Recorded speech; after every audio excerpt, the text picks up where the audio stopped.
গল্পকথন by Kallol চ্যানেলে আপনারা শুনছেন মানিক বন্দ্যোপাধ্যায়ের বিখ্যাত উপন্যাস পদ্মা নদীর মাঝি। আজ শেষ পর্ব। কাজকর্ম নাই, বাড়ি বাড়ি ঘুরিয়া কুবের সময় কাটায়। প্রীতম মাঝির অসুখ হইয়াছে, বুড়া বয়সে তাহার সেবা করিবার কেহ নাই। যুগী তাই আসিয়া বাপের কাছে আছে।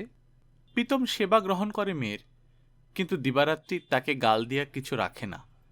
যুগীর হাতের জল খাইয়া চিরদিন নরকে পচিবার স্বাদ যে তাহার নাই, সবসময় এই কথাটা সে ঘোষণা করে, এবং ঘোষণা করিতে করিতে গলা কাঠ হইয়া আসিলে যুগীর দেওয়া জল খাইয়াই তৃষ্ণা মেটায়। প্রীতমের টাকা আছে অনেক, বলে টাকার লোভে যোগী তাহার সেবা করিতে আসিয়াছে, কিন্তু একটি পয়সা সে যুগীকে দিয়া যাইবে না। যা কিছু তাহার আছে সব সে কালই বাবুদের জিম্মা করিয়া যাইবে। তার পলাতক ছেলেটা ফিরিয়া আসিলে সব সে পাইবে। ছেলেটা প্রীতমের ফিরিয়া আসিল বলিয়া। রাসু একবার প্রীতমকে দেখিতে আসিয়াছিল। প্রীতম তাহাকে দূর দূর করিয়া খেদাইয়া দিয়াছে।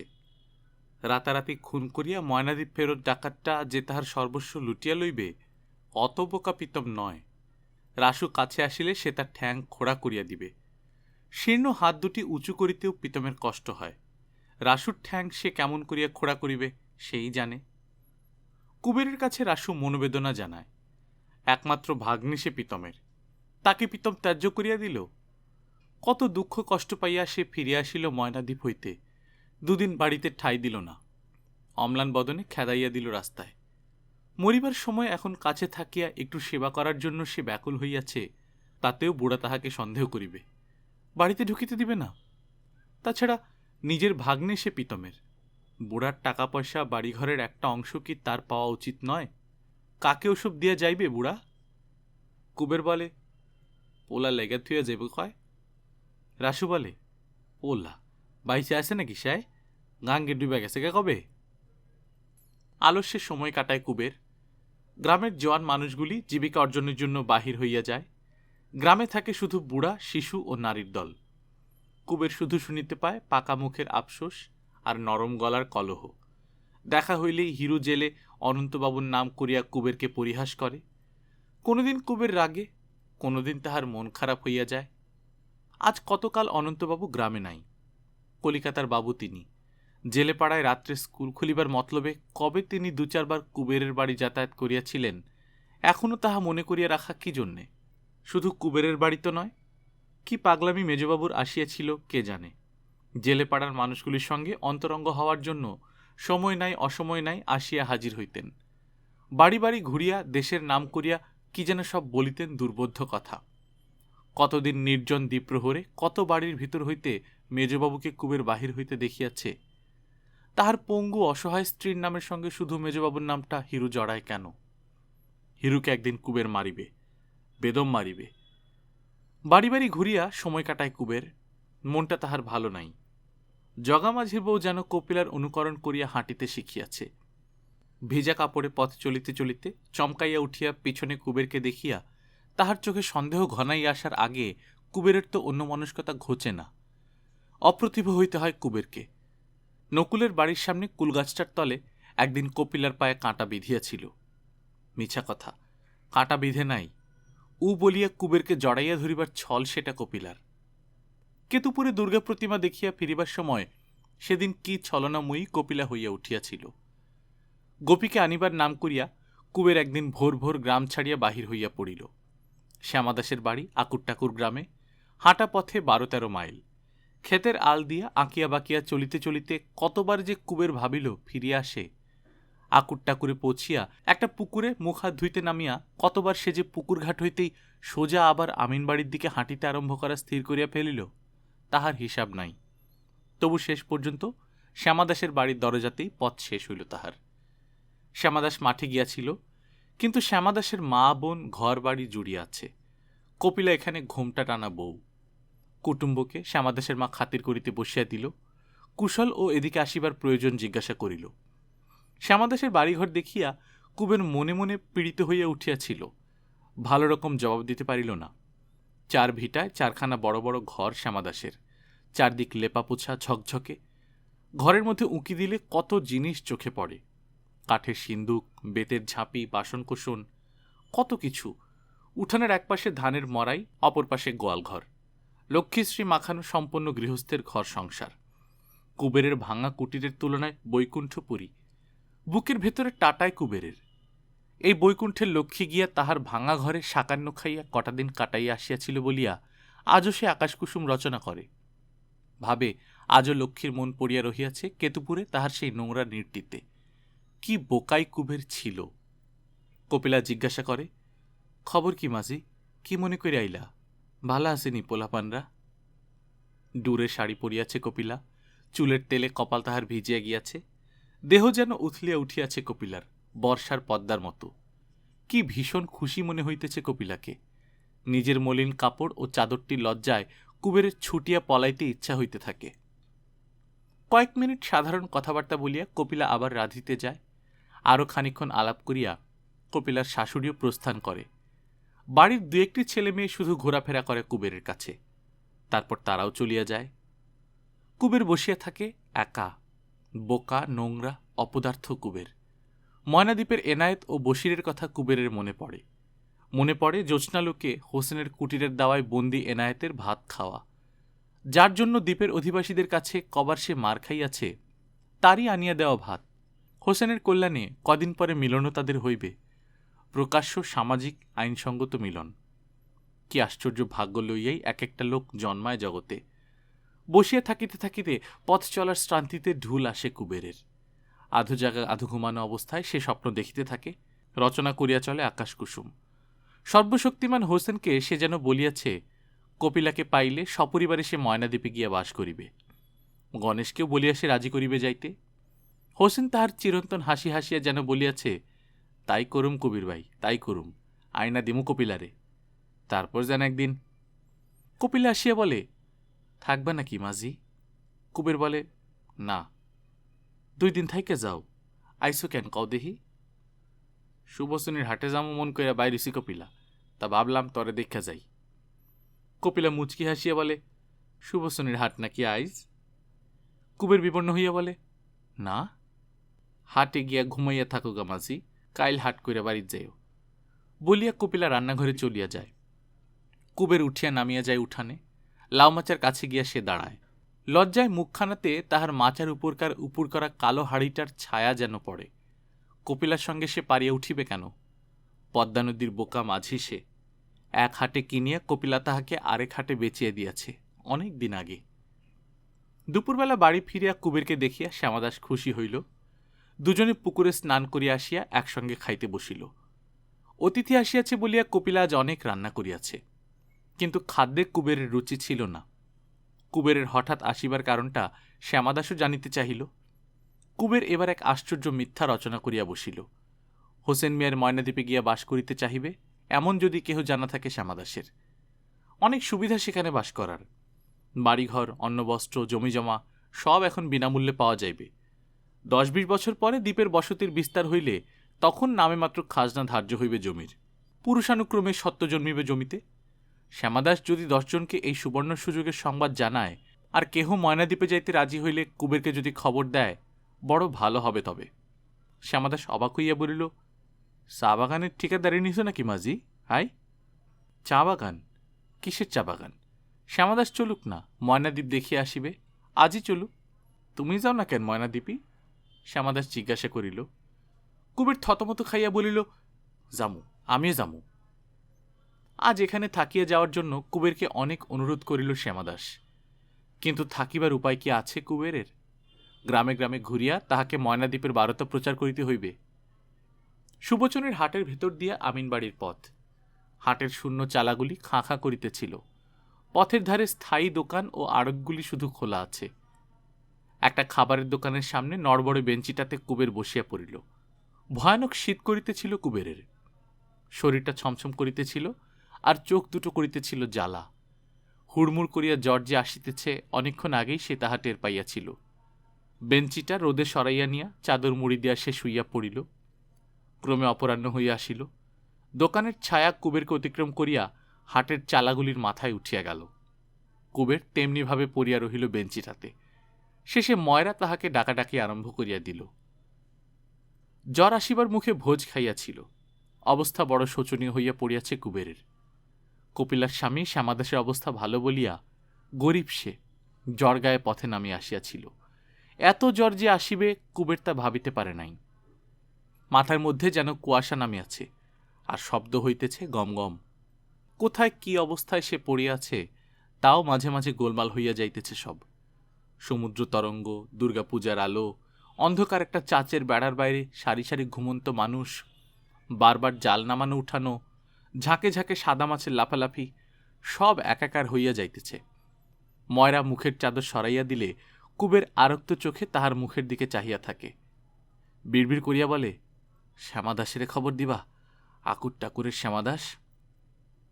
সন্ধ্যার পর কুবের আবার ফিরিয়া গেল কপিলার কাছে। তাহাকে বিছানায় শোয়াইয়া একটা মোটা কাঁথা তাহার গায়ে চাপাইয়া দিয়া কপিলা রাঁধিতে গেল। অন্ধকার ঘরে কুবের শুইয়া রহিল একা। শেষ রাত্রে ঘাম দিয়া কুবেরের জ্বর ছাড়িয়া গেল, সেই সঙ্গে ঘুমও ভাঙিয়া গেল তাহার। আর ঘুম আসিল না। একটা বৃষ্টির বোঁটকা গন্ধে সে বড় অস্বস্তি বোধ করিতে লাগিল। অল্প অল্প আলো হইলে সে উঠিয়া বসিল। ঘরখানা খুবই ছোট, ঘরের অর্ধেক জুড়িয়া পাটের স্তূপ, আর দরজার কাছে প্রকাণ্ড একটা পাঁঠা বাঁধা। শুইয়া শুইয়া দাড়ি নাড়িয়া জাবর কাটিতেছে। শরীরটা বড় দুর্বল বোধ হইতেছিল কুবেরের। ধীরে ধীরে সে উঠিয়া বাহিরে গেল। কপিলা উঠানে গোবর লেপিতেছিল। বলিল, কি বা আছো মাঝি? কুবের ক্ষীণস্বরে বলিল, জ্বর নাই, আমি এখন যামু কপিলা। এখনই যাইবে কুবের? এই ভোরে? নাই বা গেল সে আজ দুর্বল শরীর লইয়া। একটু সুস্থ হইয়া কাল গেলে হয় না? অন্তত কিছু খাইয়া যাক সে। এখনই দুধ দহিয়া কপিলা জাল দিবে, একটু দুধ খাইয়া যাক। না, কুবের কিছু খাইবে না, প্রয়োজনও নাই। পাঠা ও পাটের সৌরভে তার পেট ভরিয়া গিয়াছে। বিষণ্ণ মুখে কুবের মাথা নাড়ে। পদ্মা নদীর কুল ছাড়িয়া 10 মাইল তফাতে চলিয়া আসিয়াছে সে। মন কেমন করিতেছে তার। পদ্মার বাতাস গায়ে না লাগিলে, কেতুপুরের মেছো গন্ধ না শুকিলে সে সুস্থ হইবে না। কপিলা গোবর লেপা স্থগিত করিয়া বলে, গোসা করছো মাঝি? গোসা কইর না, ঘর ভরা মাইনসের পাল, ঘর নিয়ে আসে আর তোমার দিমুসনের লেগা। কুবের বলিল, হ রে কপিলা হ, বেজাল পারিস না, তোর বেজালে গাও জ্বলে। গাও জ্বলে মাঝি? গাও জ্বলে? হ জ্বলে। গরু ছাগল ভাবস আমারে তুই, খেলা করস আমার লগে? তরে চিনা গেলাম কপিলা, পন্নাম করে গেলাম তরে। কপিলা ফিসফিস করিয়া বলে, চুপ করো মাঝি, বাবাকে শুনব। যাইবা যাও, কি আর কমু তোমারে। এক কথা কয়ে দি মাঝি, মাথা খাও, দিদির কথাটা কইও। কইও, কপিলা পরের ঘরের বউ। পরের শাসনে কপিলার মুখে রাও নাই। অতীত কই থাকব, অতীত কি খাইব, কপিলারে ক্যাডাতা জিগায়। দোষী কইরো মাঝি, সাইপো, কিন্তু এই কথাটা কইও দিদিরে। মাথা খাও মাঝি, কইও। কার লগে কথা কস বউ? ঘরের ভেতর হইতে শাশুড়ি জিজ্ঞাসা করে। কপিলা চাপা সুরে বলে, যাও গা মাঝি, কেন আইছিলা তুমি? আমিনবাড়ির হাসপাতাল হইতে গোপীকে সঙ্গে করিয়া জলপথে কুবের গ্রামে ফিরিল।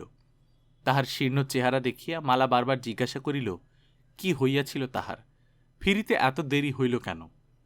প্রশ্নগুলিকে এড়াইয়া গেল কুবের। অল্প সময়ের মধ্যে অকস্মাৎ অনেকগুলি বিচিত্র অভিজ্ঞতা কুবেরকে যেন নতুন মানুষ করিয়া দিয়াছে। নদী ও নদী তীরের একটানা জীবনে তাহার গত কয়েকটি মাস চিরস্মরণীয়। কোথায় ছিল কপিলা, কোথায় ছিল আশ্বিনের ঝড়, কোথায় ছিল ময়নাদ্বীপ, সব একসঙ্গে ভিড় করিয়া আসিয়াছে তাহার জীবনে। গ্রামে ফিরিয়া কুবের দেখিল, রাসু ইতিমধ্যে প্রীতমের সঙ্গে ভাব করিয়া ফেলিয়াছে। যুগীর ছেলে হইয়াছে, প্রীতমকে কে আর দেখিবে? কাজটা তাই পাইয়াছে রাসু। যুগীর মতো রাসুকেও সে সর্বদা সাপসাপান্ত করে। রাসু নীরবে সেবা করে বুড়ার, রাগও করে না, দুঃখিতও হয় না। রাসুর ধৈর্য দেখিয়া কুবের খুশি হয়। প্রীতম খুশি থাকিলে রাসু হয়তো কিছু পাইবে টাকা করি, গোপীরই ভালো হইবে তাহাতে। এমনকি প্রীতমকে দেখিতে গিয়া তার কাছে রাসুর কিছু কিছু প্রশংসাও করিয়া আসে কুবের। বলে, মনটা ভালো রাসুর, দয়ামায়া আছে রাসুর বুকে, নকুল টকুলের মতো পাজি সে নয়। প্রীতম শোনে কিন্তু বিশ্বাস করে না। বলে, অরে তুই চিনস না কুবির, ডাকাইত। একদিন আমার বুকে চাকু মেয়েরা সব নিয়ে পালাইব হারামজাদা। তুই আসস কোন তালে? কুবের প্রতিবাদ করে, না, রাসু সেরকম নয়, বড় ভালো রাসু। কয়েকদিন পর হোসেন মিয়া ফিরে আসিলে কুবেরের অলস দিনগুলি শেষ হয়। রকমারি ব্যবসা হোসেনের। ধান, পাট, বিড়ির পাতা, তামাক, গুড়, চিনি, মশলাপাতি এক একবার এক এক রকম বোঝাই নিয়া কুবের বন্দর হইতে বন্দরে যাতায়াত করে। গোয়ালন্দের অপর তীরে একবার 700 ছাগল আসিয়া হাজির। সারাদিন ধরিয়া কুবের তাহাদের নদী পার করিল। ছাগলের গন্ধে বারবার তাহার মনে পড়িতে লাগিল কপিলার বাড়িতে এক কষ্টকর রাত্রি যাপনের কথা। পরের বাড়িতে পরের শাসনে নিরুপায় নির্বাক বউ কপিলা, যেখানে তাহাকে পাট জমানো পাঠা বাঁধা ভাঙা ঘরখানায় শুইতে দিয়াছিল। তারপর একদিন চাঁদপুর যাওয়ার হুকুম পাওয়া গেল। তাড়াতাড়ি যাইতে হইবে, দিবারাত্রি নৌকা বাহিয়া যাওয়া চাই। গণেশ বিরক্ত হইয়া গজগজ করিতে লাগিল। শম্ভু ও বগা বহুদিন হোসেনের অধীনে কাজ করিয়াছে, তারা কিছুই বলিল না। প্রাণপণে বৈঠা বাহিয়া কুবেরকে অবাক করিয়া দিল। হোসেনকে কিছু কিছু কুবের এখন চিনিতে পারিয়াছে। সাধারণত সময়ের হিসাব হোসেনের একটু শিথিল। নৌকার খেপ দিতে মাঝিরা দেরি করিলে সে কিছু বলে না। শম্ভু ও বগা তাই গা ছাড়িয়া দিয়া বৈঠা ধরে, কুবেরের তাড়া গ্রাহ্য করে না। কিন্তু হোসেন যখন মুখ ফুটিয়া বলে যে দ্রুতগতির প্রয়োজন, শম্ভু ও বগার সমস্ত শৈথিল্য তখন অন্তর্হিত হয়। এমনভাবে বৈঠা বাহিতে থাকে তাহারা যেন ভূতে পাইয়াছে। মনে মনে সায় দেয় কুবের, এমনিভাবেই কাজ নিতে হয় বটে মানুষের কাছে, এমনই কৌশলে। একটু দেরিতে যখন কিছুই আসিয়া যায় না, মাঝিদের সঙ্গে তখন বকাবকি না করিলে তাড়াতাড়ির সময় দুবার বলিতে হয় না। এতটুকু ইঙ্গিত পাইলে আলস্য পরিতৃপ্ত মাঝিরা সহসা অতিমাত্রায় কর্মঠ হইয়া ওঠে। হোসেনের বহুমুখী প্রতিভার পরিচয় কুবের প্রতিনিয়তই পায়। বিস্তৃত তাহার কর্মক্ষেত্র, এখানে ওখানে ছড়ানো তাহার জীবন, এলোমেলো তাহার চলাফেরা, তবু চারিদিকে সামঞ্জস্য, সব নিয়মে বাধা। একটা জটিল বিশৃঙ্খলায় সে সব শৃঙ্খলাবদ্ধ করিয়া দিয়াছে। চাঁদপুরে হোসেন মিয়া নৌকায় যোগ দিল। ময়নাদ্বীপের পথে এবারও নৌকা চলিল। নোয়াখালীর উপকূলে ক্ষুদ্র একটি গ্রামের কাছে নৌকা বাঁধা হইল। নৌকা বোঝাই দেয়া হইল নারিকেল। বোঝাই শেষ হইল, কিন্তু নৌকা খুলিবার হুকুম হোসেন দিল না। দুদিন সেখানে নিষ্কর্মা হইয়া তাহারা বসিয়া রহিল। তৃতীয় দিন সন্ধ্যার সময় নদীর মোহনার দিক হইতে মুসুরি বোঝাই প্রকাণ্ড একটা সমুদ্রগামী বোট আসিয়া ভিড়িল পাশে। চট্টগ্রামবাসী এক বৃদ্ধ মুসলমান নামিয়া আসিয়া অনেকক্ষণ হোসেনের সঙ্গে করিল পরামর্শ। বোট হইতে তারপর ত্রিপল মোড়া কি যেন আসিল এই নৌকায়। ছোয়ের মধ্যে পাটাতনের তলে হোসেন তাহা লুকাইয়া ফেলল। তারপর হোসেন ও বৃদ্ধ মুসলমানটি নামিয়া গেল তীরে।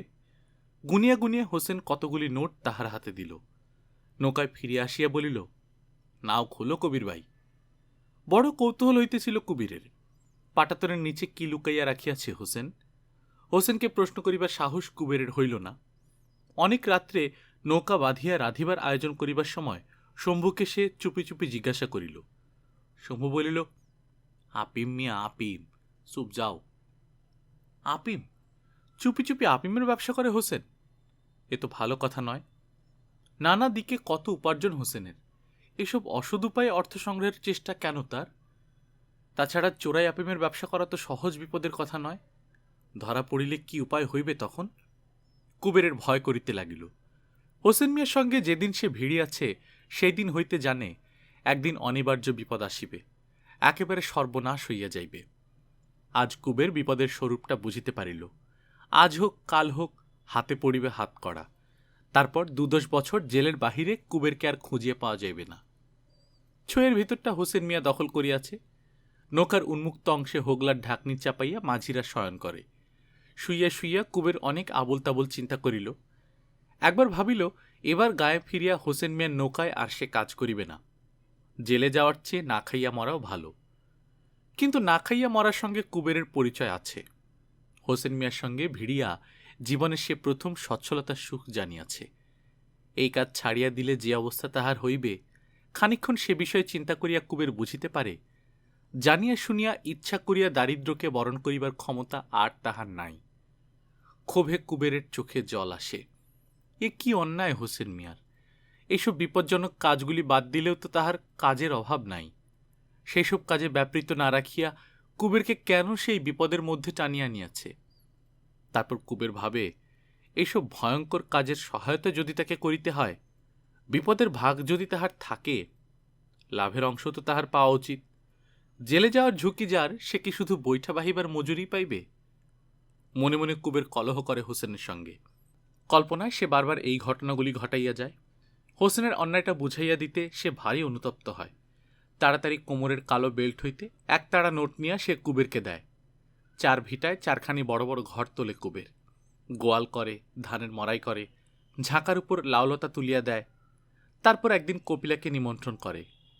কপিলার পা দুটি জড়াইয়া ধরিয়া বলে যে তাকে ছাড়িয়া থাকিতে বুক ফাটিয়া গিয়াছে কুবেরের। ও কপিলা, আমারে ফেল আর যাইস না, যাইস না, আমি মইরা গেলাম কপিলা, তরে না দীক্ষা। কেতুপুরে ফিরিয়া কুবের এক আশ্চর্য সংবাদ শুনিল, প্রীতমের বাড়িতে চুরি হইয়া গিয়াছে। গভীর রাতে ঘরে শীত কাটিয়াছে চোর। ঘরের কোণে কোথায় প্রীতম মস্ত একটি ঘটি ভরিয়া টাকা পুঁতিয়া রাখিয়াছিল, চোরের তাহা জানিবার কথা নয়, তবু সেইখানটা খুঁড়িয়াই ঘটিটা চোর নিয়া গিয়াছে। টাকার শোকে বড় কাতর হইয়া পড়িয়াছে প্রীতম। চুরির ব্যাপারে রাসুকেই সে সন্দেহ করে। রাসু নিজে শীত দিয়াছে একথা সে স্পষ্ট বলে না, তবে চোরের সঙ্গে রাসুর যে যোগ আছে তাতে প্রীতমের সন্দেহ নাই। ঘরের লোক বলিয়া না দিলে ঘটির সন্ধান চোর পাইত কোথায়? প্রীতমের গালাগালিতে রাসু কখনো রাগ করে নাই, কিন্তু এবার চুরির অপবাদ দেয়া মাত্র প্রীতমকে আচ্ছা করিয়া কড়া কড়া কথা বলিয়া সে চলিয়া গিয়াছে। এটাও বড় সন্দেহজনক। চুরির অপবাদের জন্য যেন নয়, টাকার সঙ্গেই যেন সে গিয়াছে। এতদিন গেল না কেন তবে, প্রীতমের যতদিন টাকা ছিল? কুবের খবর নিতে গেলে প্রীতম কাঁদিয়া কাঁদিয়া চোর, রাসু এবং বিশ্ব সংসারের বিরুদ্ধে তার নালিশ জানাইতে লাগিল। হায়, তার সারা জীবনের সঞ্চয় 7 কুড়ি 13টা টাকা, কোথায় আছে তার পলাতক পুত্র? বুড়ো বাবাকে মনে করিয়া কবে সে ফিরে আসিবে, সেই আশায় প্রীতম যে টাকাগুলি জমাইয়া রাখিয়াছিল, সে কি চোরকে দিবার জন্যে, লক্ষ্মী ছাড়া রাসুর পেটে যাওয়ার জন্যে? কুবের বলে, রাসু জানল কি বা কই তুই ছিলা ঘটি? তাকে প্রীতম জানে? যে শয়তান মানুষ রাসু, কেমন করিয়া যেন টের পাইয়া গিয়াছে ঘটিটা কোথায় পোতা ছিল। রাসুর অসম্ভব কাজ নাই, ঘটির সন্ধান করিতেই হয়তো সে আসিয়াছিল প্রীতমকে সেবা করিবার ছলে। সারাদিন ঘরের মধ্যে ঘুরিত রাসু, একোন ওকোন করিয়া বেড়াইত, আর তীক্ষ্ণ দৃষ্টিতে মেঝের দিকে চাহিয়া কি যেন খুঁজিত। তখনই সন্দেহ হইয়াছিল প্রীতমের। হায়, তখন যদি সে সাবধান হইত! কুবের বিশ্বাস করিল না রাসুর অপরাধ। ঘটি কোথায় পোঁতা ছিল তাই যদি রাসু জানিবে, চোরের সঙ্গে যোগ দিয়া টাকার সে ভাগিদার জুটাইবে কেন? নিজেই তো অনায়াসে চুপি চুপি ঘটিটা সরাইয়া ফেলিতে পারিত। তারপর গর্ত বুঝাইয়া লেপিয়া মুছিয়া ঠিক করিয়া রাখিলে কতকাল পরে প্রীতম টাকা চুরির কথা টের পাইত ঠিক ছিল না। শীত কাটিবার হাঙ্গামা রাসু করিতে যাইবে কেন? চৌকিদার থানায় খবর দিয়াছিল, পুলিশ আসিয়া চুরির তদন্ত করিল। পুলিশ দেখিয়া কুবেরের বুকের মধ্যে কাঁপিতে আরম্ভ করিয়া দেয়। হোসেন মিয়ার সঙ্গে এবার নৌকাযাত্রা করিয়া আসিয়া পুলিশের জন্য চিরন্তন স্বাভাবিক ভীতিটা কুবেরের অস্বাভাবিক রকম প্রখর হইয়া উঠিয়াছে। পুলিশের কাছে প্রীতম অম্লান বদনে বলিয়া দিল রাসুকে সে সন্দেহ করে। রাসুকে অনেক জিজ্ঞাসাবাদ করা হইল, তার ঘরখানা খুঁজিয়া দেখা হইল। তারপর রাসুর হাতে হাত কড়া না দিয়েই পুলিশ চলিয়া গেল। না, রাসুর বিরুদ্ধে কোনো প্রমাণ নাই। পুলিশ চলিয়া গেলে প্রীতমের বাড়ির সামনে দাঁড়াইয়া অনেকক্ষণ রাসু মুখে যা আসিল তাই বলিয়া প্রীতমকে অভিসম্পাত করিল।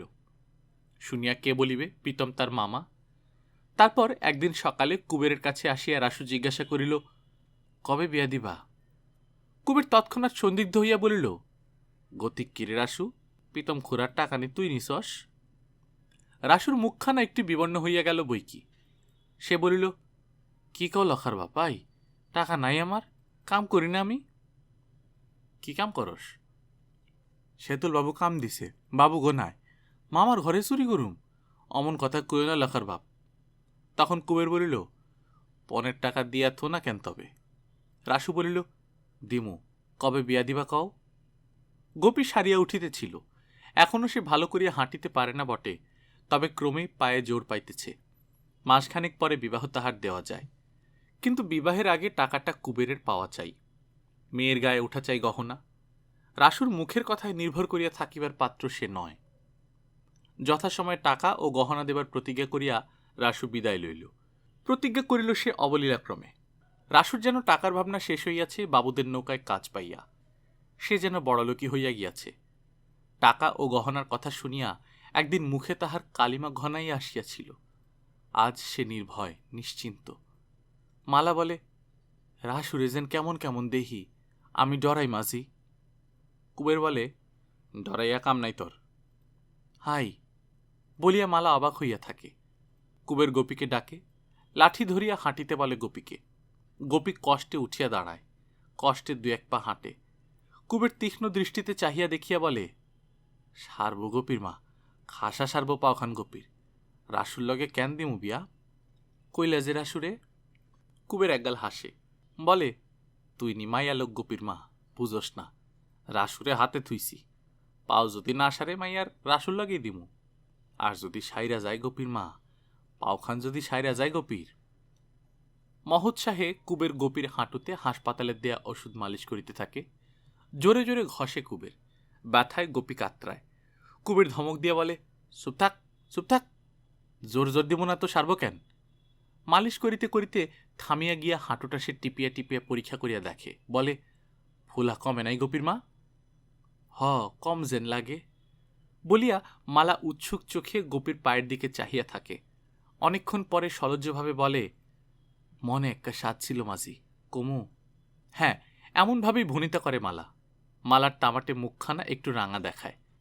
আস্তে আস্তে সে জিজ্ঞাসা করে কুবেরকে, হাসপাতালের যে ডাক্তার গোপীর পা ভালো করিয়া দিয়াছে, সে কি মালার পাখানার কিছু করিতে পারে না?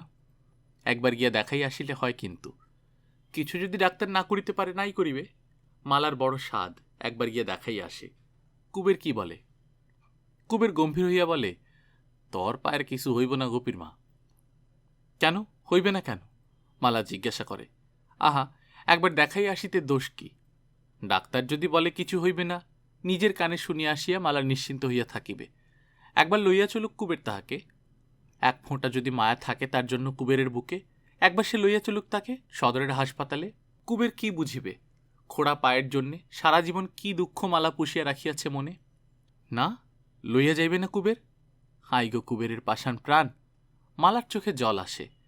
বিনাইয়া বিনাইয়া সে বলিতে থাকে যে মেয়ের জন্য কুবের 10 বার হাসপাতালে যাইতে আসিতে পারে, মালাকে একবার, শুধু একটিবার লইয়া যাইতেও তাহার আপত্তি।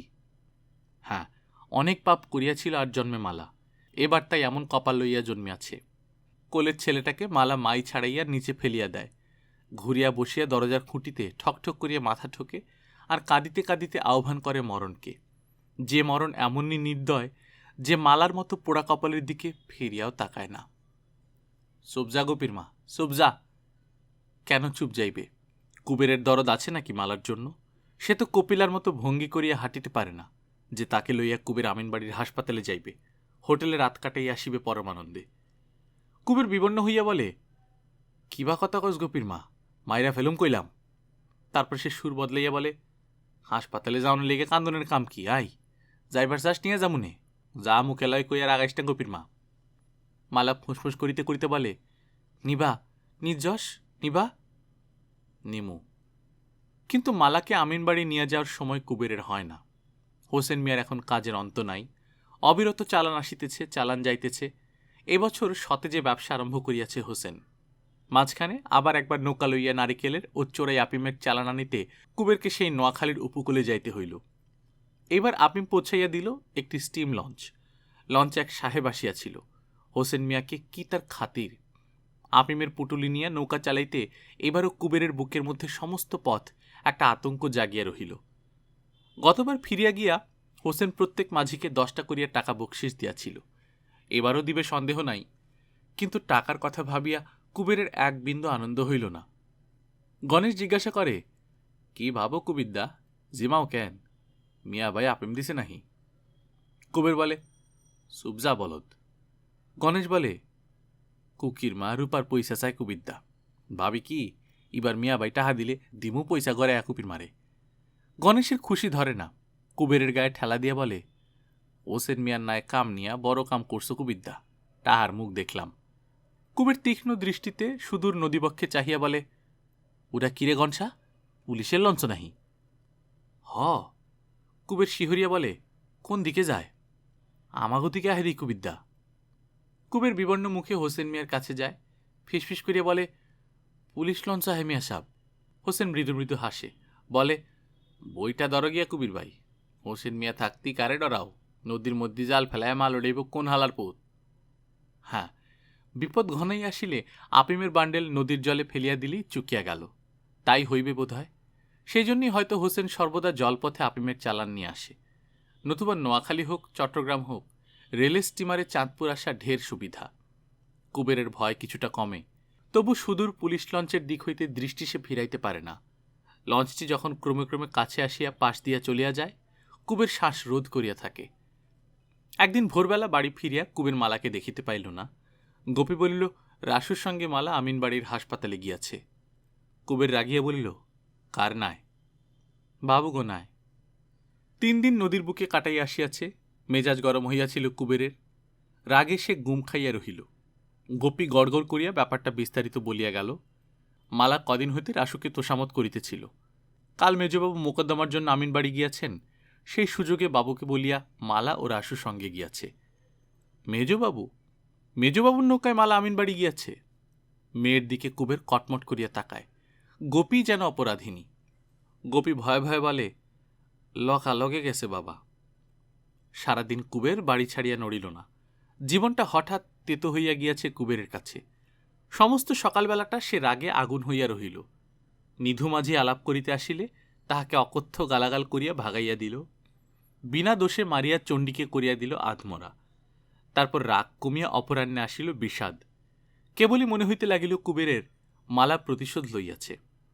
কপিলার সঙ্গে সে কিনা একদিন আমিনবাড়িতেই রাত কাটাই আসিয়াছিল, মালা তাই মেজবাবুর সঙ্গে সেই আমিনবাড়িতেই গিয়াছে, হাসপাতালে যাওয়ার সেই একই উপলক্ষের ছল করিয়া। সন্ধ্যা হইল, মালা ফিরিল না। অন্ধকারে গা ঢাকা দিয়া আসিল হোসেন। কুবের ছাড়া বড় ঘরখানা হইতে সকলকে সরাইয়া দিয়া ঘরের মাঝখানের খুঁটি বাহিয়া উঠিয়া নিজে সে চালের খড় ফাঁক করিয়া ছোট ছোট 2টি বান্ডিল লুকাইয়া ফেলিল। খুঁটি বাহিতেও জানে হোসেন, গুণের লোকটার অন্ত নাই। কুবের নীরবে এই অদ্ভুত কাণ্ড চাহিয়া দেখিল, কিছু বলিল না। নামিয়া আসিয়া হোসেন বলিল, ডরাইও না কবির ভাই, ডর নাই। কুবের মুহ্যমানের মতো মাথা নাড়িল। হোসেন বসিল, বলিল যে পুটুলি 2টি যতদিন সে না লইয়া যায়, কুবেরের ছুটি। সারাদিন বাড়ি বসিয়া আরাম করিবে কুবের, কেমন? চালে গোজা জিনিস 2টিকে সে পাহারা দিবে বটে, কিন্তু বারবার ওদিকে চাহিবার প্রয়োজন নাই। একেবারে না তাকানোই ভালো। না, ঘরের চালায় কিছুই গোজা নাই কুবেরের। অন্ধকারে গা ঢাকা দিয়ে আজ হোসেন তাহার বাড়ি আসে নাই। খুঁটি বাহিয়া উঠিয়া ঘরের চালে কিছুই সে গুজিয়া রাখে নাই। কি কাও কবির ভাই, তাই না? হোসেন মৃদু মৃদু হাসে। হ বলিয়া কুবের সায় দেয়। সকলের চেয়ে বিশ্বাসী, সকলের চেয়ে নিরাপদ এই সরল পদ্মা নদীর মাঝিটাকে হোসেন মিয়া যেন ভালোবাসে। কত টাকা হোসেন মিয়ার! দূরে দূরে ছড়ানো কত বড় তাহার ব্যবসা। 11 মাইল লম্বা একটা দ্বীপের সে মালিক। কুবের তো তাহার চাকর। তবু কুবেরের ঘরে ছেঁড়া চাটাইয়ে হোসেন আরাম করিয়া বসে, বন্ধুর মতো গল্প করে কুবেরের সঙ্গে। চেনাই যায় না এখন হোসেনকে। হোসেনের নৌকায় কাজ দেওয়ার আগে কুবের তো তাকে শুধু সঙ্গতিপন্ন বলিয়াই জানিত। অসংখ্য উৎস হইতে হোসেনের যে কত টাকা আসে, এখন ভাবিতে গেলে কুবেরের মাথা ঘোরে। সে আর গণেশ শুধু জানিয়াছে, কেতুপুরের আর কেহ হোসেন মিয়ার রহস্য জানে না। টাকাওয়ালা মানুষের সঙ্গে মেশে না হোসেন, তাদের সঙ্গে সে শুধু ব্যবসা করে। মাল দিয়া নেয় টাকা, টাকা দিয়া নেয় মাল। মাঝিরা তাহার বন্ধু। অবসর সময়টা সে পদ্মার দিন দরিদ্র মাঝিদের সঙ্গে গল্প করিয়া কাটাইয়া দেয়। টাকায় ফাঁপানো ব্যাগ পকেটে নিয়া বর্ষার রাত্রে জীর্ণ চালার তলে চাটাইয়ে শুইয়া নির্বিবাদে ঘুমাইয়া পড়ে। সেদিন রাত্রে মালা ফিরিল না। পরদিন বেলা 12টার সময় হাতের ভরে দুলিয়া দুলিয়া সে গৃহে প্রবেশ করিল। নদীর ঘাট হইতে এতটা পথ এমনিভাবে আসিতে কাপড়খানা তাহার কাদামাখা হইয়া গিয়াছে। কুবের খাইতে বসিয়াছিল, একবার চাহিয়া দেখিয়া আবার খাওয়ায় মন দিল। ঘরে গিয়া কাপড় বদলাইয়া মালা দাওয়ায় আসিয়া বসিল। কুবের চোখ তুলিয়া তাকায় না। চড়া গলায় পিসিকে আরো 2টি ভাত আনিতে বলে। মালা বলে, আগো শুনছ? না, কুবের শুনিতে পায় না, সে বধির হইয়া গিয়াছে। মালা বলে, তুমি তো নিলা না, রাসুর লগে তাই হাসপাতালে গেছিলাম, গোসানি করছ। জবাবের জন্য মালা খানিকক্ষণ অপেক্ষা করে, তারপর সজল কণ্ঠে বলে, ডাক্তার কয় পাও আমার সারণের না। আরও কত কথা মালা বলে। কুবের সারা শব্দ দেয় না, খাইয়া উঠিয়া নীরবে তামাক টানিতে থাকে। গোয়ার কি সহজ কুবের! মালা শেষে রাগিয়া বলে, কেন মাঝি কেন এত গোসা কেন? কবে কই নিছিল আমারে? চিরডাকাল ঘরের মধ্যে থাইকা এলাম, একটা দিনে লেগে বেড়ে এবার যাই, যদি গোসা করবা কেন? যা বেড়া গিয়া মাইজা কর্তার লগে, হারাম জাদি বদ। কি কইলা মাসি, কি কইলা? তারপর কি কলহই দুজনে বাঁধিয়া গেল। প্রতিবেশীরা ছুটিয়া আসিল, দাঁড়াইয়া দেখিতে লাগিল মজা। শেষে রাগের মাথায় কুবের হঠাৎ কলিকাটা মালার গায়ে ছুড়িয়া মারিল। কলিকার আগুনে মালা ও তাহার কোলের শিশুটির গা স্থানে স্থানে পুড়িয়া গেল। কাপড়েও আগুন ধরিয়া গেল মালার। সিধুর বোন ছুটিয়া আসিয়া কাপড়খানা টানিয়া খুলিয়া লইল। নিজের কাপড়ের আঁচল দিয়া লজ্জা নিবারণ করিল মালার। দুঃখিনী সে, বড় ছেঁড়া তাহার কাপড়খানা। স্ত্রী পুরুষে ভিড় করিয়াছে অঙ্গনে। তাদের সামনে পঙ্গু অসহায়া স্ত্রীর এই দশা। মালার দুরবস্থায় আমোদ পাইয়া সকলে হাসিয়াছে। কে যেন হাততালি দিল। এতক্ষণে চমক ভাঙিল কুবেরের। লাফাইয়া দাওয়া হইতে নামিয়া গাল দিতে দিতে সকলকে সে বাড়ির বাহির করিয়া দিয়া আসিল। তারপর নিজের একখানা কাপড় আনিয়া দিল মালাকে। ক্রমে ক্রমে শীত কমিয়া আসিল। কেতুপুর গ্রাম ও জেলেপাড়ার মাঝামাঝি খালটা শুকাইয়া গিয়াছে। পদ্মার জলও কমিয়াছে অনেক। ক্রমে ক্রমে মাঠগুলি ফসলশূন্য হইয়া খাখা করিতে লাগিল। পায়ে চলা পথগুলি স্পষ্ট ও মসৃণ হইয়া আসিয়াছে অনেকদিন আগে। আম গাছে কচি পাতা দেখা দিয়াছে। দেখিতে দেখিতে পাখির সংখ্যা বাড়িয়া গিয়াছে দেশে। ঝাঁক বাঁধিয়া বুনো হাঁসের দলকে উড়িতে দেখা যায়। উত্তরাভিমুখী নৌকাগুলি দক্ষিণের জোরালো সমগতি বাতাসে বাদাম তুলিয়া তরতর করিয়া ভাসিয়া যায়। দূরে গেলে অতিথি হাঁসগুলোর মতোই রহস্যময় মনে হয় তাদের। মাছ দুধ সস্তা হইয়াছে। পদ্মার চর হইতে কলসি ভরা দুধ আসিয়া বাজারে 4 পয়সা সের বিকাইয়া যায়। শীতে কুকড়ানো গ্রামগুলি গা মেলিয়াছে। সকাল সন্ধ্যায় মালা কাপড় ভাঁজ করিয়া লখা ও চণ্ডীর শরীর ঢাকিয়া গলায় বাঁধিয়া দেয় না। খালি গায়ে তারা শুকনো ডোবা পুকুরে কাঁদা ঘাটিয়া মাছ ধরিতে যায়। ফাটা চামড়া উঠিয়া গিয়া ত্বক মসৃণ হইয়া আসিতেছে সকলের। মালার রং যেন আরো ফর্সা হইয়া আসিয়াছে। এক মুষ্টি যৌবন যেন অতিরিক্ত আসিয়াছে মালার দেহে। মালাকে চাহিয়া রাত্রে কুবেরের ঘুম ভাঙে। কোনোদিন গৃহে, কোনোদিন পদ্মার বুকে। রাসুর সঙ্গে গোপীর বিবাহের বন্দোবস্ত কিন্তু হইয়া গিয়াছে বাতিল। এ কীর্তিও হোসেন মিয়ার। সোনাখালীর একটি পাত্র হোসেন ঠিক করিয়া দিয়াছে গোপীর জন্য। তার নাম বঙ্কু। বয়স বেশি নয়। এ জগতে বঙ্কুর আপনার কেহ নাই বটে, কিন্তু হোসেন মিয়া আছে। হোসেন মিয়া যার মুরব্বী, কিসের অভাব তার। বঙ্কু 5 কোটি টাকা পণ দেবে কুবেরকে। গোপীকে গহনা দেবে 3 কোটি টাকার। আর একদিন জেলে পাড়ার সকলকে দিবে ভোজ। এ কথা জানিতে কুবেরের বাকি নাই যে বিবাহের পর নবদম্পতিকে হোসেন ময়নাদ্বীপে লইয়া যাইবে। কিন্তু জানিয়া লাভ কি? হোসেন মিয়ার অবাধ্য কুবের কেমন করিয়া হইবে? তাছাড়া 5 কোটি টাকার মায়া ত্যাগ করিবার সাধ্য কুবেরের নাই। বিবাহ দিলে মেয়ে পরের ঘরে যায়, কাছে অথবা দূরে। গোপী না হয়ে যাইবে দূরে, অনেক দূরের ময়নাদ্বীপে। হয়তো কখন একটু মন কেমন করিবে কুবেরের, কিন্তু তার প্রতিকার কি? মন তো অনেক কারণেই কেমন করে মানুষের। খবর শুনিয়া রাসু গালাগালি করিয়া গিয়াছে। বলিয়াছে কথা দিয়ে কথা রাখিল না কুবের। কুবেরের সে সর্বনাশ করিয়া ছাড়িবে। যুগীকে গিয়া রাসু বুঝি ধরিয়াছে। তারপর একদিন শীতল আসিয়া রাসুর সপক্ষে খানিক্ষণ ওকালতি করিয়া গিয়াছে কুবেরের কাছে। বলিয়াছে টাকা যদি বেশি চায় কুবের, তা সে বলে না কেন? সোনাখালীর পাত্র যত টাকা দিতে চায় ততই দিবে রাসু। গ্রামে রাসুর মতো পাত্র থাকিতে দূর দেশে মেয়েকে পাঠাইবে কেন কুবের? কেন? এই কেনর জবাব দিবার ক্ষমতা নাই কুবেরের। ময়নাদ্বীপে গিয়া গোপীকে বাস করিতে হইবে ভাবিলে জালে আবদ্ধ ইলিশ মাছের মতো মাঝে মাঝে তারও মনটা কি ছটফট করে না? তবু তাকে এসব বলা মিছে। একদিন গোয়ালন্দে অধরের সঙ্গে কুবেরের দেখা হইয়া গেল। অধর বলিল, কয়েকদিন আগে কপিলা চরডাঙ্গায় আসিয়াছে, কিছুদিন থাকিবে। বাড়ি ফিরিয়া কুবের সেদিন মালাকে বড় দরদ দেখায়। বলে মালা কতকাল বাপের বাড়ি যায় নাই, ইচ্ছা করে না যাইতে। ইচ্ছা যদি হয় তবে চলুক না মালাকাল, 2-4 দিন থাকিয়া আসিবে। মালা বলে, না, বাপের বাড়ি যাওয়ার ইচ্ছা তাহার নাই। বাপ কি যাইতে বলিয়াছে তাকে? এতকাল সে যে যায় নাই, একবার কি দেখিতে আসিয়াছে তাহাকে? মালা কাঁদো কাঁদো হইয়া যায়। বলে তার মনটা শুধু পোড়ায় বাপ ভাইয়ের কথা ভাবিয়া। তার জন্য ওদের কারো দরদ নাই। কেন সে যাইবে বাপের বাড়ি যাচিয়া? কুবের বিপন্ন হইয়া বলে, গেলে দোষী বা কি? বাপের বাড়ি তো বটে, যাচিয়া বাপের বাড়ি যাইতে কারো লজ্জা নাই। কালই চলুক মালা, 2 দিন 1 দিন পরেই ফিরে আসিবে। এবার মালা সন্দিগ্ধ হইয়া প্রশ্ন করে, যাওনের লেগা জিদ করো কেন মাঝি? জিদ কিবা, দরদ করিয়া কইলাম জিদ। মালার উপর রাগের সীমা থাকে না কুবেরের। চরডাঙ্গা যাওয়ার আর তো কোনো ছুতা নাই তাহার। জামাই অকারণে শ্বশুরবাড়ি গেলে দোষ অবশ্য কিছুই হয় না, কিন্তু এখন কপিলা ওখানে আছে, হঠাৎ কুবেরের আবির্ভাব ঘটিলে কে জানে কে কি ভাবিয়া বসিবে। বসিয়া বসিয়া কুবের উপায় চিন্তা করে আর ক্রুদ্ধ চোখে মালার দিকে থাকিয়া থাকিয়া তাকায়। হ্যাঁ, আজ বসন্তের আদর্শ আবহাওয়া আসিয়াছে কেতুপুরে। দোলের উৎসব হইবে কাল। লক্ষা ও চণ্ডী আবির কিনিয়া আনিয়া আজই অঙ্গনে খানিক ছড়াইয়াছে। বিকালে পদ্মার ঘাটে নৌকার তদবির করিতে গিয়া কুবেরের আরও মন কেমন করিতে থাকে। কাব্যের মসৃণ মার্জিত মন কেমন করা নয়, তার ভীরু প্রকৃতির সঙ্গে যতখানি খাপ খায় ততখানি দুরন্ত মানসিক অস্থিরতা। পেট ভরিয়া খাইতে পাইয়া শরীরটা কুবেরের ভালো হইয়াছে। খাদ্য যতটুকু শক্তি দিত আগে ব্যয় করিতে হইত তাহার 10 গুণ। এখন সেটা শুধু বন্ধ হয় নাই, বিশ্রামও জুটিয়াছে অনেক। মনেরও যেন তাতে ব্যাকুল হওয়ার ক্ষমতা বাড়িয়াছে এবং কমিয়া গিয়াছে দুর্বল অভিমান। সিদ্ধি বা আপিমের নেশার মতো আগে যা কুবেরের মনকে অনেকটা শান্ত করিয়া রাখিত। নৌকায় বসিয়া কুবের যেন ভুলিয়া যায় যত নিষ্ঠুরতা করিয়াছে কপিলা, যত দুর্বোধ্য নির্মম খেলা সে খেলিয়াছে তার সঙ্গে। মনে পড়ে শুধু কপিলাকে, কপিলার লীলা চাপল্য, কপিলার হাসি ও ইঙ্গিত, তেলে ভেজা চুল ও কপাল, আর বেগুনি রঙের শাড়িখানি।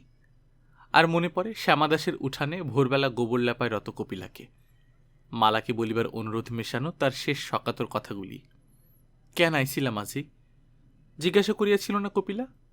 হ্যাঁ, ও জিজ্ঞাসার মানে কুবের বোঝে। আবার তাই যাইতে চায় কুবের কপিলার কাছে।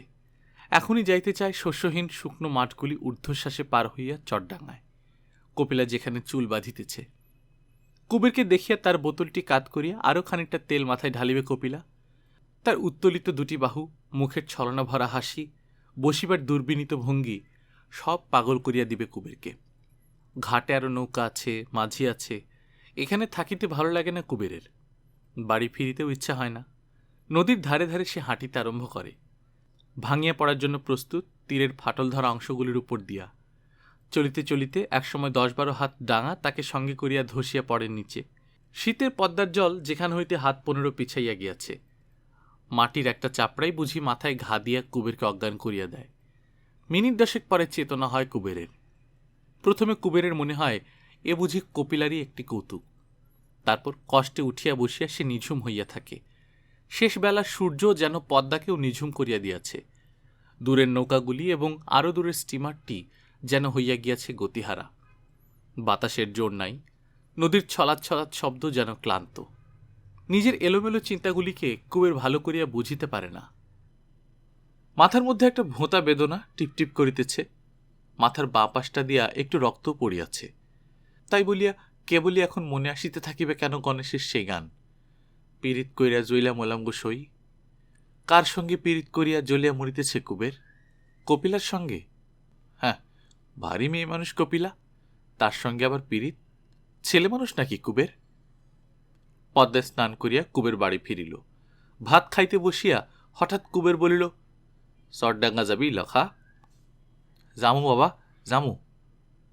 কাল বিয়ানে মেলা দিমু। হ্যাঁ, এ ফন্দি মন্দ নয়। দোলের উৎসবে মামা বাড়ি যাইবে ছেলেরা, একা তো যাইতে পারিবে না তারা, কুবের তাই সঙ্গে যাইবে। কেহ টেরও পাইবে না কিসে কুবেরকে টানিয়া নিয়েছে চটডাঙ্গাতে।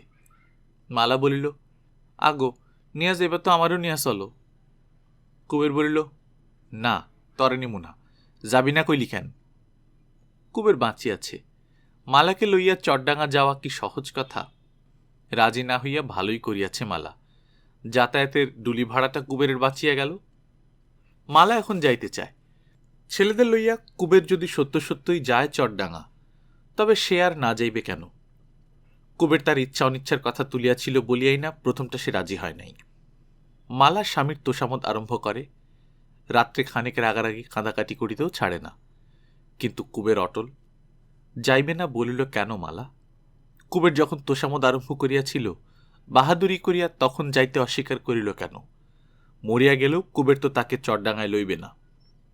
কুবেরের গোমালা জানে না কি ভাবিয়াছে সে কুবেরকে। রাত্রি থাকিতে উঠিয়া লখা ও চণ্ডীকে টানিয়া তুলিয়া কুবের রওনা হইয়া গেল। মাথা কপাল কুটিয়া যাওয়ার জন্য কাঁদিতে লাগিল মালা। কুবের ফিরিয়াও তাকাইল না। সকাল সকাল তাহারা পৌঁছিল চটডাঙ্গায়। হাঁটিতে হাঁটিতে ছেলে দুটার পা ব্যথা হইয়া গিয়াছে। চণ্ডীকে মাঝে মাঝে কোলে করিয়া চলিতে হয়, কুবেরের ধরিয়া গিয়াছে হাঁপ।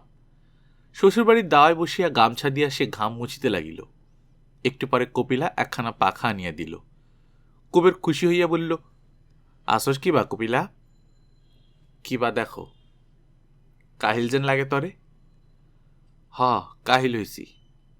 কুবের ব্যগ্র কণ্ঠে জিজ্ঞেস করে, কেন রে কপিলা, অসুখ নি করছে তোর? মন্ডার অসুখ মাঝি, তোমার লেগে ভাইবা ভাইবা কাহিল হইছি। বলিতে বলিতে আঁচলের আড়াল হইতে হাত বাহির করিয়া এক ভাঁড় চুন হলুদ কপিলা কুবেরের গায়ে ঢালিয়া দেয়। হাসিয়া গলিয়া পড়ে কপিলা। কুবের মূঢ়ের মতো চাহিয়া থাকে। আনন্দ অথবা দুঃখ কিসে তাহার রোমাঞ্চ হয় সে বুঝিতে পারে না। কেতুপুরে থাকিবার সময় এমনইভাবে হাসিত কপিলা। আকুটটা করে শ্যামাদাসের বাড়িতে এই হাসির আভাসও কপিলার মুখে সে দেখিতে পায় নাই। কপিলার হাসির শব্দে বৈকুণ্ঠ বাহিরে আসে। লক্ষা ও চণ্ডীকে সঙ্গে করিয়া কপিলা চলিয়া যায় ভিতরে। শ্যামাদাসের কাছে বৈকুণ্ঠ ময়নাদ্বীপের কথা শুনিয়াছে। সে সেই কথা আরম্ভ করিল। কথায় কুবেরের মন ছিল না। সে অন্য মনে বৈকুণ্ঠের কথার জবাব দিয়া গেল। রং ও কাদা নিয়ে গ্রামে দোলের উৎসব চলিয়াছে। রঙের চেয়ে কাদার পরিমাণটাই এই পাড়ায় বেশি। চাষাভূষা জেলে মাঝির পাড়া এটা। এখানে রঙের বড় অনটন। অনেক বেলায় কাদামাখা মূর্তিসমূহের একটা শোভাযাত্রা পাড়া হইতে গ্রাম প্রদক্ষিণ করিতে বাহির হইল। গাধার মতো ক্ষুদ্রকায় একটা ঘোড়ার উপরে বিচিত্র সাজে দোলের রাজা অতি কষ্টে বসিয়াছে। গলায় তাহার ছেঁড়া জুতোর মালা, গায়ে গোটা দশেক ছিন্ন ভিন্ন জামা। চারিদিকে লড়বড় করিয়া ঝুলিতেছে অনেকগুলি ছেঁড়া ন্যাকড়া। সামনে দিয়ে যাওয়ার সময় শোভাযাত্রার লোকেরা কুবের, বৈকুণ্ঠ ও অধরকে কাদা মাখাইয়া দিয়া গেল। অধর ভিড়িয়া গেল দলে। তাথই তাথই নাচ, ছোটাছুটি, হইচই, ডোবা পুকুরের পাঁক তুলিয়া যাকে খুশি ছুড়িয়া মারা, আনন্দ বটে দোলের। খানিক ইতস্তত করিয়া লখা ও চণ্ডী অধরের সঙ্গে যোগ দিবার জন্য ছুটিয়া গেল। কুবেরের বারণ কানেও তুলিল না। কাদা ধুইয়া স্নান করিয়া আসিবার উদ্দেশ্যে কুবের গেল পুকুরে। কপিলা বুঝি টের পাইয়াছিল। খানিক পরে সেও পুকুর ঘাটে আসিয়া হাজির। আমারে রং দিলা না মাঝি? পাক দিমু কপিলা, রং তো নাই। দূর, রং নাই, পাক দিবার চাই। দিও না মাঝি, পাক দিও না কইলাম। পাক দিতে বারণ করে কপিলা, কিন্তু পা পিছলাইয়া কাদা মাখিয়া জলে সে গড়াইয়া পড়ে। হাতের ঠেলায় কলসি ভাসিয়া যায় কুবেরের দিকে। কপিলা বলে, ধরো মাঝি, কলস ধরো। বলে, আমারে ধরো কেন, কলস ধরো। হ্যাঁ, ভীত চোখে চারিদিকে চাহিয়া কলসির মতোই আলগোছে কপিলা ভাসিয়া থাকে। তেমনি ত্রাসের ভঙ্গিতে স্তন দুটো ভাসে আর ডোবে। চোখের পলকে বুকে কাপড় টানিয়ে হাসিবার ভান করিয়া কপিলা বলে, কথা কনা যে মাঝি? কুবের বলে, তর লেগা দিবারাত্রি প্যারান্ডা পোড়ায় কপিলা। কপিলা চোখ বুঝিয়া বলে, কেন মাঝি, কেন? আমারে ভাবো কেন? স্বামীর ঘরে না গেছি আমি? আমারে ভুইল মাঝি, পুরুষের পরাণ পড়ে কয়দিন। গাঙের জলে নাও ভাসাইয়া দূর দেশে যায় মাঝি, ভুইল আমারে, সারো মানুষ আহে।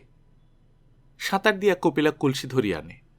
কাপড় ঠিক করিয়া ভরা কলসি কাঁখে তুলিয়া পিছল ঢালু পাড় বাহিয়া উপরে উঠিয়া যায়। ফিরে একবার তাকায় কপিলা।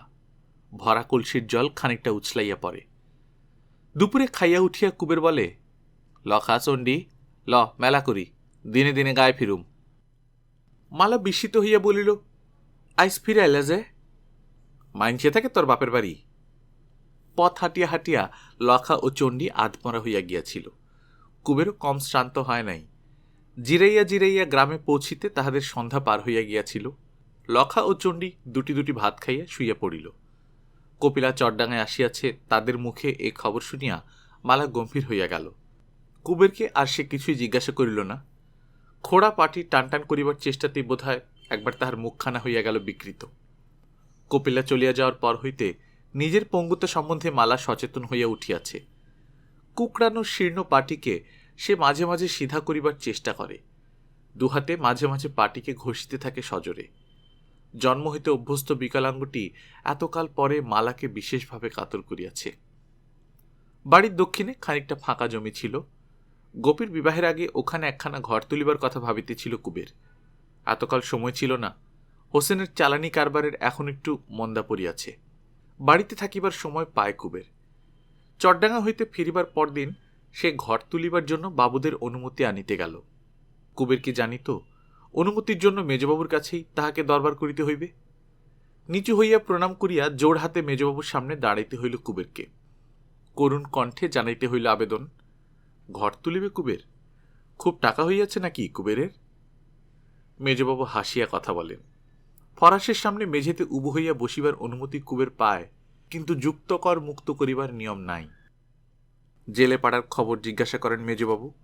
কে কেমন আছে, কার অবস্থা কেমন, কিরকম মাছ পড়িতেছে এবছর। জেলে পাড়ার ঘরে ঘরে একদিন মেজবাবুর যাতায়াত ছিল। শিক্ষা ও স্বাস্থ্যনীতির জ্ঞান বিতরণ করিয়া মাঝিদের জীবনগুলি উন্নততর করিবার ঝোঁকে তিনি আভিজাত্য ভুলিয়াছিলেন। শিক্ষা মাঝিরা পায় নাই, মাঝিদের বৌঝিরা শুধু পাইয়াছিল দুর্নাম। গ্রামে গ্রামে খবর রটিয়াছিল যে কেতুপুরের মেজকর্তা জেলেপাড়ার ঘরে ঘরে রমণী চাখিয়া বেড়াইতেছেন। জেলেপাড়া মেজবাবুর প্রণয়নীর উপনিবেশ। আজ আর জেলেপাড়ার দিকে যাওয়ার সময় মেজবাবু পান না। মাঝিদের কারো সঙ্গে দেখা হইলে খবর জিজ্ঞাসা করেন। সকালে দুপুরে জেলেপাড়ার ভাঙা কুটিরে গিয়া সময় যাপন করিবার সময়েও যে দুস্তর ব্যবধান মাঝিদের সঙ্গে মেজবাবুর থাকিয়া গিয়াছিল, কোনো মন্ত্রে তাহা ঘুচিবার নয়। মাঝিরা বিব্রত সন্ত্রস্ত হইয়া উঠিয়াছিল। ভালো করিবার খেয়ালে বড়লোক কবে গরিবের হৃদয় জয় করিতে পারিয়াছে। মেজবাবু তো হোসেন মিয়া নয়।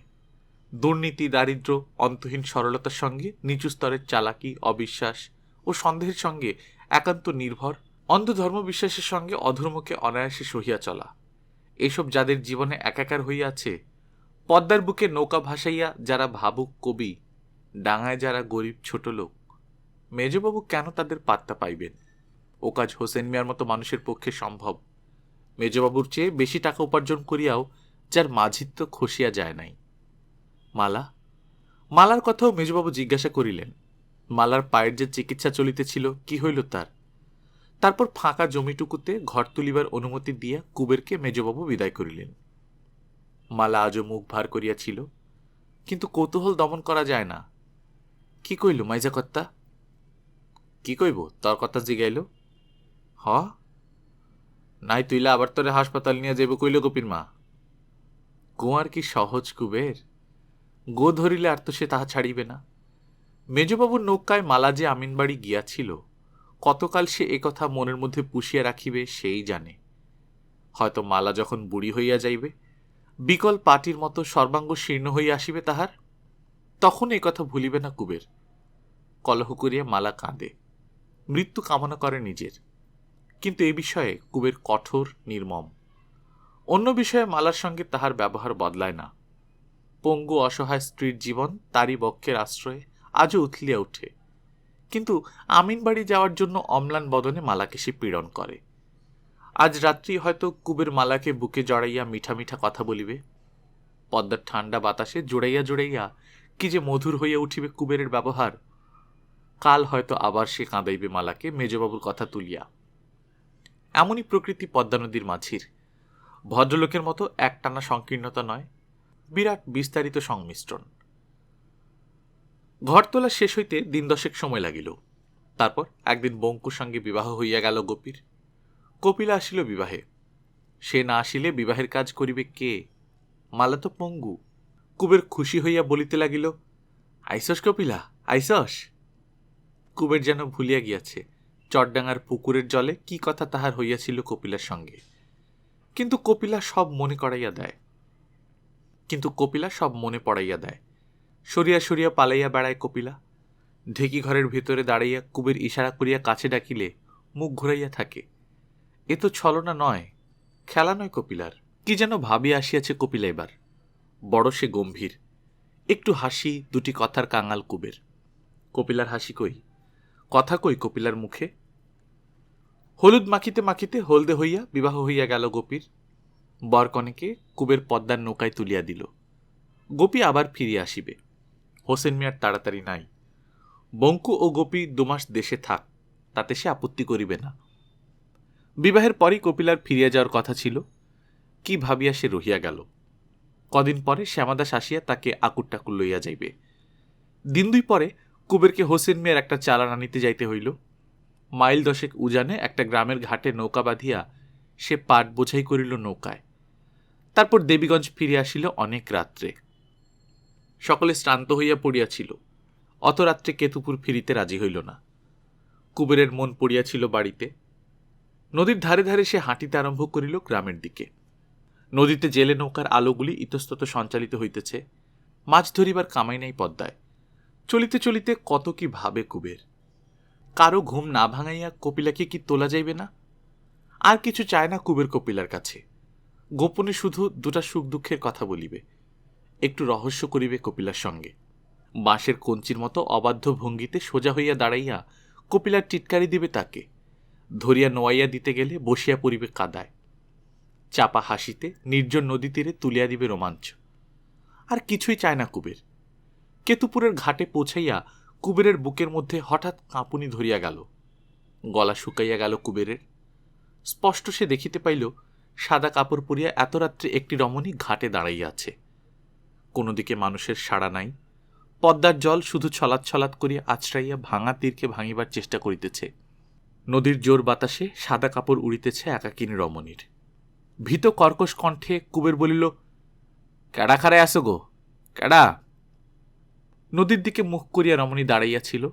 কুবেরের গলার আওয়াজে চমকাইয়া অস্ফুট শব্দ করিয়া উঠিল। তারপর ব্যগ্রকণ্ঠে জিজ্ঞাসা করিল, ক্যাডা, মাঝি আইলা? কুবের অবাক হইয়া বলিল, কপিলা, দুপুর রাইতে ঘাটে কি করস? কপিলা কাছে আসিয়া বলিল, ডরাইছিলাম মাঝি। তারপর আরও কাছে আসিল কপিলা। কুবেরের বক্ষের আশ্রয়ে সে কাঁদিতে লাগিল। কাঁদিতে কাঁদিতে বলিল, বড় বিপদ হইয়াছে আজ। আজ বিকালে হঠাৎ পুলিশ আসিয়া বাড়ি তল্লাশ করিয়াছে। ঢেকি ঘরের পাটখড়ির বোঝার তলে পিতম মাঝির চুরি যাওয়া ঘটিটা পাওয়া গিয়াছে। বাড়ি ফিরিলেই চৌকিদার ধরিবে কুবেরকে। সন্ধ্যার পর চুপি চুপি কপিলা তাই ঘাটে আসিয়া বসিয়াছে। কুবের ফিরিলে সতর্ক করিয়া দিবে। কুবেরের মুখে কথা সরিল না। অনেকক্ষণ পরে সে বলিল, রাসুর কাম। সর্বনাশ করব কইছিল না রাসু? রাসুর কাম। কি করবা মাঝি? কে জানে কি করিবে। বিপদে আপদে মুখ চাহিবার একজন আছে কুবেরের, তার কাছে গিয়া দাঁড়াইবে। ঘাটে হোসেনের নৌকা বাঁধা আছে দেখিয়া কুবের একটু আশ্বস্ত হইল। কপিলার চোখ মুছাইয়া দিল কুবের, বলিল, বাড়ির যা কপিলা। তুমি কি করবা? হোসেন মিয়ারে বৃত্তান্ত কই গিয়া দেখি সে কি কয়। আমি লগে জামু মাঝি। হ্যাঁ, বাঁশের কঞ্চির মতোই অবাধ্য কপিলা। কোনো মতেই কুবের তাহাকে বাড়ি পাঠাইতে পারিল না। কুবেরের সঙ্গে সে হোসেন মিয়ার বাড়ি গেল। হোসেনকে কিছু বলিতে হইল না, খবর সে আগেই শুনিয়াছে। লালচে দাড়ি মুঠা করিয়া ধরিয়া ভাবিতে ভাবিতে সে বলিল, ময়না দিপি যাবা কুবির?